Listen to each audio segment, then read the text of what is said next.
드디어 오늘 11번째 마지막 야곱 설교입니다. 작년 10월 29일 주보에 야곱 설교를 안내하면서 이렇게 적었습니다. 야곱의 삶을 추적하며 내 안에 야곱이 있음을 발견하고 부족한 나를 포기하지 않으시는 하나님을 만나는 은혜가 있기를 바랍니다. 성경에 나오는 다른 인물들과 마찬가지로 야곱의 인생의 주인은 야곱이 아니라 하나님이십니다. 야곱의 신실함이 야곱을 이끌어온 것이 아니라 하나님의 신실하심이 야곱을 이끌어 오셨습니다. 하나님은 야곱이 태어나기도 전에 강력하게 역사하셨지요. 하나님은 형 에서가 아닌 동생 야곱을 사랑하셨습니다. 태중에 있을 때 야곱을 선택하시고 구원하기로 작정하셨습니다. 하나님은 쌍둥이 형제가 태어나기도 전에 그렇게 정하셨습니다. 이것을 두고 은혜라고 합니다. 이후에 야곱의 행적을 보면 그가 얼마나 하나님의 은혜와는 거리가 먼 사람인지 알 수가 있습니다. 그런데도 하나님은 야곱에게 단 한 번도 은혜의 손길을 거두신 적이 없으십니다.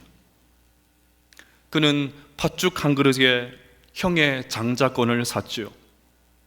눈 하나 깜짝하지 않고 눈먼 아버지를 속여서 장자의 축복까지 받아냈습니다. 결국 사리에 찬 형을 피해서 하란으로 주랭랑을 치지 않았습니까? 그런데도 하나님은 그 간사한 야곱을 복을 받기 위해서라면 아비까지 속이는 것을 마다하지 않았던 그 못된 야곱을 베델에서 만나 주셨습니다. 심지어 그의 잘못은 일체 문제 삼지 않으시고 오히려 두려움에 휩싸여 있던 야곱에게 온갖 약속을 퍼부어 주셨습니다. 이것도 은혜이지 않습니까? 야곱은 빈털터리로 외삼촌 라반의 집에서 나오는 것이 못내 아쉬워서 나무를 벗겨서 짐승들을 교배시키려고 했습니다. 당시 가나안 땅에 유행했던 미신적인 방법을 사용한 것입니다.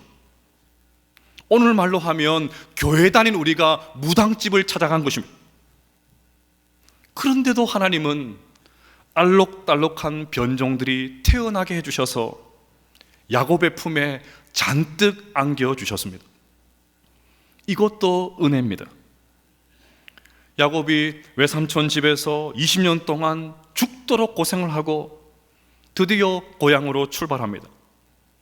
그런데 형 에서 때문에 고향으로 가는 걸음이 천근만근입니다. 하지만 하나님은 그런 야곱을 약복강에서 또 만나주셔서 하나님과 씨름하여 이긴 자라는 그런 뜻을 가진 이스라엘로 이름을 바꾸어 주셨습니다. 하나님을 이겼는데 그깟 에서가 무슨 대수입니까? 아니나 다를까 그동안에 했던 걱정이 무한할 정도로 형 에서와 감동적인 화해를 했지 않습니까? 이것도 은혜지요. 저는 야곱에게 있었던 하나님의 은혜를 다시 정리하면서 요한복음 13장 1절 말씀이 생각났습니다. 유월절 전에 예수께서 자기가 세상을 떠나 아버지께로 돌아가실 때가 이른 줄 아시고 세상에 있는 자기 사람들을 사랑하시되 끝까지 사랑하시니라. 하나님께서 야곱을 끝까지 사랑하신 것입니다. 자, 이쯤 되면 야곱도 정신을 좀 차려야 되는 것 아닙니까? 하나님께서 이렇게까지 하시는데 양심이 있지 조금이라도 좀 바뀌어야 되는 것 아닐까요?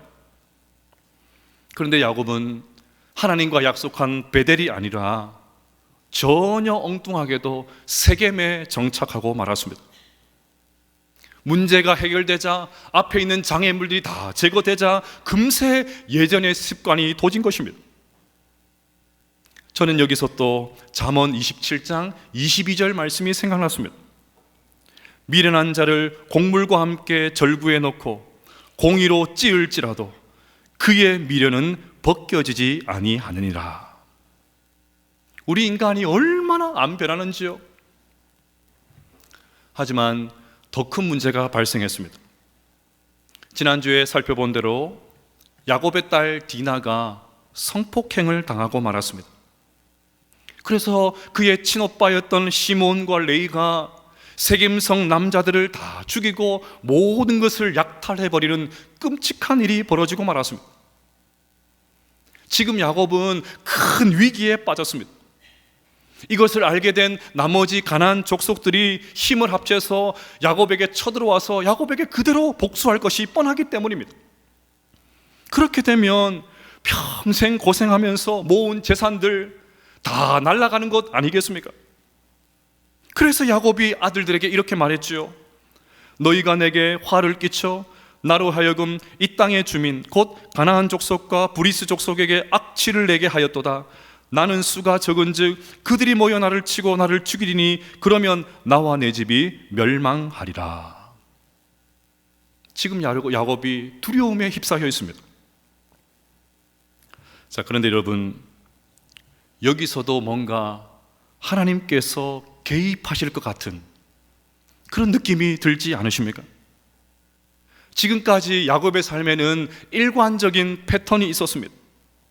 위기의 순간을 야곱이 맞으면 언제나 어김없이 하나님께서 등장하셔서 그 문제를 해결해 주셨습니다.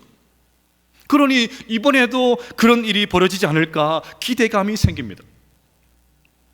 아니나 다를까 이번에도 어김없이 하나님께서 개입하십니다. 자기 백성을 끝까지 사랑하신 하나님께서 또다시 야곱을 만나 주셨습니다. 우리 1절 말씀을 같이 한번 읽어보겠습니다. 시작. 하나님이 야곱에게 이르시되 일어나 베델로 올라가서 거기 거주하며 내가 내 형 에서의 낯을 피하여 도망하던 때에 내게 나타났던 하나님께 거기서 제단을 쌓으라 하신지라. 아멘. 지난 주일에 살펴본 34장에는 특이하게도 하나님이라는 단어가 한 번도 나오지 않는다고 말씀을 드렸습니다. 그런데 오늘 35장에는 처음부터 하나님께서 등장하시고 하나님이라는 단어가 매우 많이 나옵니다. 제가 세어보니까 어떨 때는 11번 나오고 어떨 때는 10번 나오고 어떨 때는 12번 나오더라고요. 집에 가셔서 한번 여러분들 한번 세어보시면 좋겠습니다. 어쨌건 하나님이라는 이름이 많이 나와요. 여러분, 하나님은 그대로이십니다. 하나님은 변함이 없으세요. 야곱이 태중에 있을 때부터 그가 어디서 무엇을 하든지, 설령 세겜에서 이 무서운 일을 벌일 때에도 야곱을 향한 하나님의 마음은 변하지 않으셨습니다.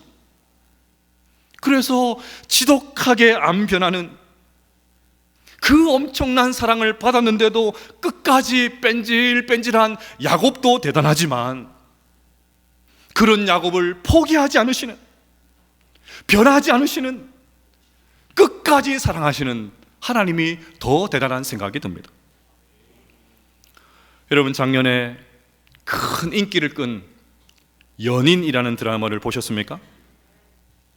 아멘 하시는데 연인 드라마 보셨죠? 저는 드라마를 잘 보지 않는데 우연히 연말 시상식을 보다가 이 드라마가 큰 인기를 끌었다는 것을 알게 되었습니다. 한 방송에 이 드라마의 남녀 주인공이 출연을 했는데 가장 인상 깊은 장면이 뭐냐고 물었더니 이 장면을 이야기했습니다. 안아줘야지 괴로웠을 테니. 하나님께서 지금 야곱에게 이렇게 하시는 것 아닐까요? 안아줘야지 괴로웠을 테니. 여러분, 이것이 우리의 소망입니다. 우리가 야곱에 대해서 이러니 저러니 어떻게 사람이 그렇게 안 변하느냐, 낯짝 참 두껍다, 양심도 없다, 별의별 소리를 다 하지만 사실 우리도 야곱이지 않습니까? 이중적인 모습이 우리에게도 있지 않습니까? 하나님이시는 은혜를 사모하면서도 동시에 세상적인 것에 마음을 두는 양다리의 대가이지 않습니까? 당장의 이익이 된다면 우리도 수단과 방법을 가리지 않지 않습니까? 우리도 야곱이죠. 제가 야곱 설교를 준비하면서 읽었던 내 아내 야곱 DNA라는 책에 보면 이런 글이 있습니다. 나는 순수한 야망과 더러운 욕망이 내 안에 공존하는 것을 본다. 평생 목사로서 하나님 나라와 의를 구하는 일을 위해 살고자 하는 순수한 꿈이 있다.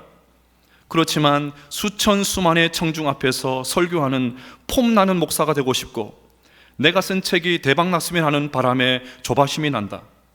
성도 한 사람 한 사람의 내면과 영혼을 위해 기도하며 운다. 소중하고 아름다운 사람들인데 기도를 부탁하면 내일인 양 힘들고 아프다. 그렇지만 성도를 위한 기도보다 기도나 눈물보다 교인 수가 적다는 것 때문에 더 많이 기도하고 운다. 나는 그런 못되고 못난 목사다. 꼭 저의 속마음이 들킨 그런 기분이었습니다. 그런데 여러분, 저만 그렇습니까? 여기 나오는 단어들을 다른 말로 바꾸면 여러분들에게도 해당되지 않습니까? 그래서 야곱이 나이고 내가 야곱이고 우리 모두가 야곱입니다. 그런데 중요한 것은 우리가 야곱이라면 야곱이 만났던 하나님, 끝까지 야곱을 사랑하셨던 그 하나님께서 당연히 우리의 하나님도 되시는 줄로 믿습니다. 그게 중요한 거예요. 버러지 같은 야곱을 더럽다, 나쁜 놈이다 내팽개치지 않으시고 기다리셨던 하나님, 지지리로 못나고 배은망덕한 야곱을 포기하지 않고 또 만나주신 하나님, 끝까지 인내하면서 야곱에게 희망을 걸고 모든 수고를 마다하지 않으셨던 하나님, 끝까지 야곱을 사랑하신 하나님, 안아줘야지 괴로웠을 텐데 그렇게 안아주시는 하나님이 우리의 하나님도 되신다는 사실을 믿으시기를 바랍니다. 그래서 시편 46편 7절에 이렇게 고백을 합니다. 같이 한번 읽어볼까요? 시작. 만군의 여호와께서 우리와 함께 하시니 야곱의 하나님은 우리의 피난처시로다. 아멘.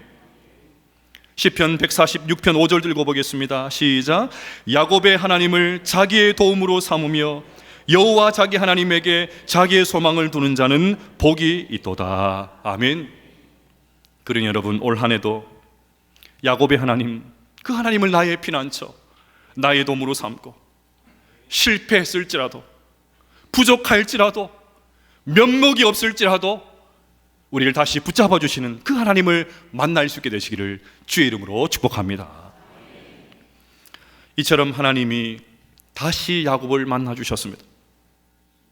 도대체가 사랑받을 만한 것이라고는 전혀 없는 야곱을 또 만나 주셨습니다. 그렇게 숱하게 배신을 당하셨는데도 기어이 또 야곱을 다시 찾아와 주셨습니다. 이유가 뭘까요? 이제는 야곱이 달라져야 하기 때문입니다. 이스라엘, 바뀐 이름에 걸맞는 그런 인생을 살아야 하기 때문입니다. 그래서 맥스 루케이도는 예수님처럼이라는 책에서 이렇게 말했습니다. 하나님은 당신을 있는 그대로 사랑하신다. 그러나 그대로 두시지는 않는다. 하나님은 당신이 예수님처럼 되기 원하신다. 자, 그러면 결론적으로 야곱을 다시 만나주신 하나님께서 야곱에게 들려주셨던 말씀을 살펴보면서 우리가 어떻게 변화되어야 되는지를 살펴보도록 하겠습니다. 다시 1절 말씀을 읽어보겠습니다. 시작. 하나님이 야곱에게 이르시되 일어나 베델로 올라가서 거기 거주하며 내가 내 형 에서의 낯을 피하여 도망하던 때에 내게 나타났던 하나님께 거기서 제단을 쌓으라 하신지라. 아멘. 하나님은 세 가지 동사로 야곱에게 명령하십니다. 일어나라, 올라가라, 쌓으라. 하나씩 살펴보겠습니다. 먼저 일어나라입니다. 일어나라라는 단어는 히브리어로 쿰입니다. 쿰. 여러분, 쿰이라는 말을 어디서 좀 들어보시지 않으셨습니까? 쿰. 예, 달리다굼이죠. 예수님께서 야이로의 죽은 딸을 살리실 때 달리다굼, 소녀야 일어나라, 그렇게 하셨습니다. 그랬더니 죽었던 소녀가 벌떡 일어나서 걸었습니다. 달리다굼은 아람어이고 여기 나오는 쿰은 히브리어인데 같은 세모에서 나왔기 때문에 형태가 비슷합니다. 그런데 지금 하나님께서 야곱에게 쿰, 일어나라고 하신 것은 단순히 자리에서 일어나라 그런 말이 아닙니다. 하나님께서 보실 때 지금 야곱은 깊은 영적인 잠을 자고 있습니다. 말이 좋아서 잠이지 사실은 영적으로 거의 죽어 있는 상태입니다. 야곱은 세겜에서 10년 동안 살았습니다. 아마 거기서도 어떻게든 살아남으려고 평소와 같이 발버둥을 쳤을 것입니다. 그러면서 야곱은 철저하게 세겜 사람이 되고 말았습니다. 어떻게 알 수 있냐고요? 2절을 보십시오. 야곱이 이에 자기 집안 사람과 자기와 함께한 모든 자에게 이르되 너희 중에 있는 이방 신상들을 버리고, 4절도 보겠습니다. 그들이 자기 손에 있는 모든 이방 신상들과 자기 귀에 있는 귀고리들을 야곱에게 주는지라. 야곱이 쿰, 일어나라는 하나님의 음성을 듣고 집안을 둘러보니까 온 집안이 우상천지입니다. 그 이야기를 할 때까지는 몰랐어요. 일어나라! 그 이야기를 듣고 집안을 둘러보니까 온 집안의 우상천지입니다. 온 식구가 그렇게 하나님을 생생하게 경험했는데도 아직까지 우상을 버리지를 못했습니다. 집안에 떡하니 우상 이방 신상들이 들어와서 자리를 잡고 있습니다. 자식들과 종의 귀를 보니까 우상 모양을 한 귀걸이들, 그 귀걸이를 달고 돌아다니고 있습니다. 지난 10년 동안 이방 땅에서 어떻게든 살아남으려 하다가 조금씩 이방 신상들이 집으로 들어오게 됐고, 어느새 이방의 잡신들이 그들의 삶을 깊숙이 침투해 들어와 있었던 것입니다. 그럼 이게 하나님의 백성의 집이 맞습니까? 하나님을 섬기는 집이 맞나요? 놀라울 따름입니다. 하지만 여러분, 그리 놀랄 일도 아닙니다. 우리도 얼마든지 그럴 가능성이 있습니다. 오죽하면 출애굽한 이스라엘 백성들, 하나님의 살아계심을 바로 눈앞에서 생생하게 경험했던 그 이스라엘 백성들, 가나안 땅에 정착한 다음에 하나님께서 제일 먼저 주신 10계명의 계명이 뭡니까? 나 외에 다른 신들을 섬기지 말라. 그렇게 하나님을 생생하게 경험했는데도 언제 그랬냐는 듯이 그냥 우상으로 돌아가는 것, 그게 우리 인간이거든요. 그만큼 우리 인간은 우상에게 노출될 가능성이 높고 얼마든지 세상에 동화될 가능성이 높다는 것입니다. 그럼 여러분, 우리는 어떻습니까? 우리 안에 들어와 있는 우상은 없습니까? 우리 중심에 떡하니 자리를 잡고 앉아서 우리를 정신 차리지 못하게 만드는 그런 것들 없습니까? 하나님을 사랑하지 못하게 만들고 하나님을 섬기는 일을 방해하고 하나님께 집중하지 못하게 만드는 것, 그런 것들 없습니까? 만약에 그런 것이 하나라도 있다면 오늘 야곱에게 하신 하나님의 말씀, 쿰, 일어나라, 이 말씀을 나를 향한 말씀으로 받으시기를 바랍니다. 그래야 새해에는 우상의 자리를 훌훌 털고 일어나서 오직 하나님만 섬길 수 있는 우리 모두가 될 수 있기를 주의 이름으로 축복합니다. 둘째로 올라가라입니다. 하나님은 올라가라 하시면서 구체적으로 베델로 올라가라고 하십니다. 여러분, 베델이 어디입니까?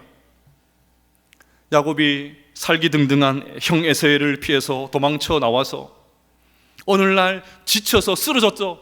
잠이 들었던 곳, 그곳이 베델이지 않습니까? 그런데 그곳에 하나님께서 찾아오셨고 절망과 두려움에 휩싸였던 야곱을 만나주셨습니다. 그러니 한마디로 베델은 하나님께서 야곱을 만나주신 장소입니다. 그러면 하나님께서 야곱을 다시 베델로 소환하신 그 이유를 알 것 같습니다. 내가 다시 거기서 너를 만나 주시겠다는 것입니다. 다시 베델에 올라가서 그때 그 심정으로 하나님 앞에 간절히 기도하면 하나님께서 만나 주시겠다는 것입니다. 이 상태로는 안 되니까 거기서 나를 만나야 된다는 것입니다. 그러면 얼마든지 살 수 있다는 것입니다. 피할 길이 있다는 것입니다. 여러분, 야곱에게 있어서 베델은 가장 낮은 자리였습니다. 인생의 밑바닥이었습니다. 그렇게 자신만만했던 야곱이 그토록 무력해 본 적이 없습니다. 함께 있어줄 사람이 없습니다. 도와줄 사람이 한 사람도 없습니다. 돈도 없습니다. 그냥 정말 아무것도 없이 돌을 베개 삼아서 잠을 잘 수밖에 없었던 그것이 바로 베델이었습니다. 하나님께서 그때 그 심정으로 돌아가서 제단을 쌓으라고 하십니다. 그때 만나주셨던 하나님을 추억하면서 그 심정으로 다시 한번 기도해 보라고 하십니다. 에서로 인해서 온갖 번민과 환난 가운데 있을 때 내가 너를 만나줬지 않냐? 그때 내가 약속의 말씀을 줬지 않냐? 그때 내가 다시 살아갈 수 있는 힘과 능력을 줬지 않냐? 그러니 베델로 올라오라는 것입니다. 너의 이 두려운 상황 내가 너를 만나서 다시 해결해 줄 테니까 걱정만 하고 있지 말고 다시 베델로 올라와라. 주님께서 강력하게 요구하셨던 것입니다. 자, 그러면 여러분에게 묻고 싶습니다. 여러분에게 베델이 있으십니까? 여러분에게 베델은 어디입니까? 하나님께서 나를 찾아오셔서 하나님과 깊은 교제를 나눴던 그 자리가 어디입니까? 하나님의 말씀이 심령골수를 찔러 쪼개는 경험을 했던 그 자리가 있습니까? 십자가 앞에서 나의 모든 죄를 토해내고 눈물로 기도했던 그 자리가 있으십니까? 시간 가는 줄 모르고 기도했던 그런 기도의 자리가 있으십니까? 오늘 하나님께서 그 자리, 너의 베델로 가서 다시 하나님을 생생하게 경험하라고 하십니다. 그래야 살 수 있다고 하십니다. 코로나 지난 3년을 보내면서 우리의 일상이 많이 달라졌죠. 우리 일상만이 아니라 우리의 신앙의 생태계도 많이 변했습니다. 그 가운데 하나가 하나님은 어디에나 계시니까 꼭 교회를 나가지 않아도 된다, 이런 생각이 만연해졌습니다. 그래서 이제는 조금만 몸이 불편해도 온라인 예배를 드리겠다고 합니다. 네, 분명 다른 사람을 배려하는 그런 차원도 있을 거예요. 또 다른 사람에게 이거 옮기면 안 되니까 그런 차원도 있을 것입니다. 하지만 그렇게 하는 진짜 이유가 무엇인지, 혹시나 편안함 때문은 아닌지 솔직해져야 됩니다. 네, 하나님은 어디에나 계십니다. 신학적인 용어로 무소부지하신 하나님이십니다. 하지만 저는 집에서도 큐티할 수 있고, 걸어가면서도 기도할 수 있고, 유튜브를 통해서도 설교를 들을 수 있기 때문에 주일날 특정한 시간, 특정한 장소인 교회에 가지 않아도 얼마든지 예배를 드릴 수 있다, 그런 생각에 저는 동의할 수가 없습니다. 여러분, 지금 야곱이 세겜에서도 얼마든지 단을 쌓을 수 있지 않습니까? 굳이 베델로 안 가도 되잖아요. 또 세겜에서 이미 야곱이 단을 쌓았죠. 그런데도 야곱은 처참하게 무너졌습니다. 세상이 그렇게 호락호락하지 않습니다. 하나님을 만난 경험이 없이 예배만 그곳에서 드리니까 하나님께서 세겜이 아니라 베델로 가야 된다, 거기에서도 얼마든지 예배 드릴 수 있지만 내가 지정한 장소 베델로 가야 된다, 반드시 거기 가서 예배를 드려야 돼, 하나님께서 그렇게 말씀하셨던 것입니다. 그래서 하나님은 베델로 가서 마지막 세 번째로 단을 쌓으라고 하십니다. 영적인 추억이 있는 그곳, 하나님을 생생하게 만났던 그곳에서 다시 예배를 드리라는 것입니다. 그곳에서 예배를 드려보라는 것입니다. 집안에 가득했던 우상들 다 내려놓고 하나님만 섬기라는 것입니다. 영적인 추억이 있는 그곳에서 가서 예배를 드리면서 다시 첫사랑을 회복하라는 것입니다. 하나님을 사랑하고 하나님을 의지하고 하나님께만 충성을 다하라고 하십니다. 여러분, 베델이 무슨 뜻이라고 했죠? 베델이 무슨 뜻입니까? 하나님의 집이라는 뜻입니다. 그러면 여러분, 우리에게 하나님의 집은 교회인 줄로 믿습니다. 우리 언양교회 예배당이 우리의 베델인 줄로 믿습니다. 그러니 여러분, 교회를 출입할 때마다 야곱의 심정으로 오셔야 돼요. 환난이 있지만, 어려움이 있지만, 고통이 있지만 나의 베델, 우리 언양교회에서 하나님을 만나야 돼. 다시 한번 하나님 앞에 기도 한번 해보자. 다시 정신 차리고 겸손하게 하나님 앞에 나아가보자. 그 마음으로 나오셔야 됩니다. 그럴 때 베델에서 야곱을 만나주시던 하나님께서 우리를 반드시 새롭게 만나 주실 줄로 믿습니다. 이제 7절을 보겠습니다. 그가 거기서 제단을 쌓고 그곳을 엘 베델이라 불렀으니 이는 그의 형의 낯을 피할 때에 하나님이 거기서 그에게 나타나셨음이더라. 베델로 다시 올라가서 하나님을 만난 야곱이 이번에는 그곳의 이름을 엘 베델이라고 부릅니다. 엘 베델은 베델의 하나님의 집의 하나님이라는 뜻입니다. 하나님의 집의 하나님, 즉 하나님의 집에서 다시 하나님을 만났다는 말입니다. 올 한 해 우리 교회 예배가 엘 베델이 될 수 있기를 바랍니다. 새롭게 하나님을 만나기를 바랍니다. 올 한 해 우리 교회 언양교회 예배당을 출입하는 모든 성도님들이 엘 베델, 하나님의 집에서 다시 하나님을 만나는 이 은혜가 있게 되시기를 주의 이름으로 축복합니다. 이제 마지막 11절을 보겠습니다. 하나님이 그에게 이르시되 나는 전능한 하나님이라. 하나님은 야곱을 전능한 하나님으로 만나 주셨습니다. 전능한, 이 전능하다는 단어에는 이런 뜻이 있습니다. 전능한 샤다이, 샤다이에서 다이는 젖가슴이라는 뜻입니다. 여러분, 어린 유아에게 있어서 엄마의 가슴은 전부이지 않습니까? 엄마의 젖만 물고 있으면 모든 것이 해결되지 않습니까? 모든 영양분, 풍성함이 거기에 있지 않습니까? 그렇게 하나님은 야곱을 전능한 샤이, 다이, 가슴으로 야곱을 품어주셨던 것입니다.